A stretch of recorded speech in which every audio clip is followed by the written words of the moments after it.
Is your STARZ app not working currently? Well, here's the fix that you can try if your STARZ app is not working. First, you want to make sure that your device is connected to an internet connection. Swipe down on the control center and turn on your Wi-Fi or cellular data to connect to a secure network.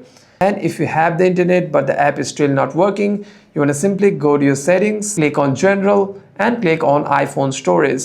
After that, you want to scroll down and navigate for the STARZ application. And you want to search for the STARZ application here. If the app we're looking for, simply tap on STARZ and click on Offload App again. And click on Offload App. Tap on Offload App again and click on Reinstall the app. What this does is it deletes the application whilst keeping its documents and data. And the next time you open the app, you shouldn't be facing any problems. However, if you're still facing any problems while using the application, you can simply restart your device once and open the app again. Hope this video was helpful, and if you have any further questions, make sure to leave a comment down below.